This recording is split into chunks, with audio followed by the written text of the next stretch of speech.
वासांसि जीर्णानि यथा विहाय नवानि गृह्णाति नरोपराणि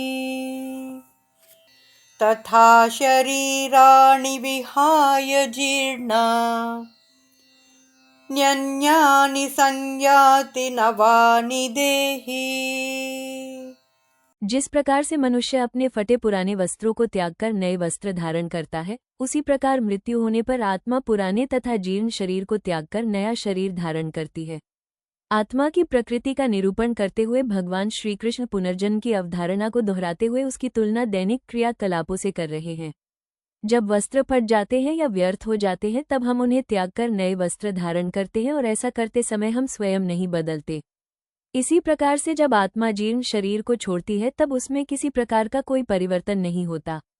न्यायशास्त्र में प्रदत्त निम्नांकित तर्क द्वारा पुनर्जन्म की अवधारणा सिद्ध की गई है। जात्स्य हर्षभेशोक संप्रतिपत्ते न्यायशास्त्र -3.1.18 उपर्युक्त तर्क के अनुसार यदि हम छोटे शिशु की गतिविधियों पर ध्यानपूर्वक विचार करते हैं तब हमें ये ज्ञात होता है कि वो बिना किसी स्पष्ट कारण के कभी प्रसन्न, कभी उदास और कभी भयभीत दिखाई देता है। न्यायशास्त्र के अनुसार छोटा शिशु अपने पूर्वजन्म का स्मरण करता रहता है और इसी कारण समय समय पर उसकी मनोदशा में परिवर्तन देखने को मिलता है। हालांकि जैसे जैसे उसकी आयु बढ़ती है तब उसके मन मस्तिष्क में वर्तमान जीवन के संस्कार पूरी तरह अंकित हो जाते हैं तथा जिसके परिणामस्वरूप उसके पूर्वजन्म की स्मृतियां विलुप्त हो जाती हैं। इसके अतिरिक्त जन्म और मृत्यु की प्रक्रिया भी अत्यंत पीड़ादायक होती है, जो हमारी पूर्वजन्म की स्मृतियों के ठोस अंशों को मिटा देती है। पुनर्जन्म के पक्ष में न्यायशास्त्र का दूसरा तर्क जिसमें ये कहा गया है स्तन्याभिलाषात् 3.1.21, इसमें यह वर्णन किया गया है कि नवजात शिशु को भाषा का कोई ज्ञान नहीं होता।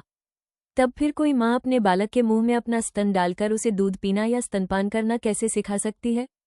ऐसा इसलिए होता है क्योंकि नवजात शिशु ने अपने पूर्व जन्मों में यहाँ तक कि पशु की योनि में स्तन से अपनी असंख्य माताओं का दूध पिया होता है।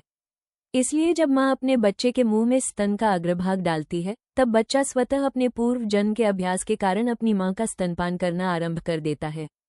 पुनर्जन्म की अवधारणा को स्वीकार किए बिना मानव मात्र में भेद करना अनिवचनीय और अतर्क्य है। उदाहरणार्थ मान लो यदि कोई व्यक्ति जन्म से अंधा है तब वो व्यक्ति यह कहे कि उसे ऐसा दंड क्यों मिला, तब इसका तर्कसंगत उत्तर क्या होना चाहिए? यदि हम कहते हैं कि ये सब उसके पूर्वजन्मों के कर्मों का परिणाम है तब वो ये तर्क देगा कि उसने केवल वर्तमान जीवन को देखा है और इस प्रकार से जन्म लेते समय उसके कोई पूर्वकर्म ही नहीं है जो उसे इस जन्म में बुरा फल देते। यदि हम कहते हैं कि यह भगवान की इच्छा थी तब ये भी अविश्वसनीय लगता है, क्योंकि अकारण करुण भगवान जो सब पर बिना भेदभाव के करुणा करते हैं वे कभी किसी को अनावश्यक रूप से अंधा नहीं बनाना चाहेंगे। इसकी तर्कसंगत व्याख्या यही है कि वो मनुष्य अपने पूर्वजन्म के कर्मों के कारणवश अंधा है। इस प्रकार सामान्य मत और धर्मग्रंथों के प्रमाणों के आधार पर हमें पूर्वजन्म की अवधारणा को स्वीकार करना चाहिए।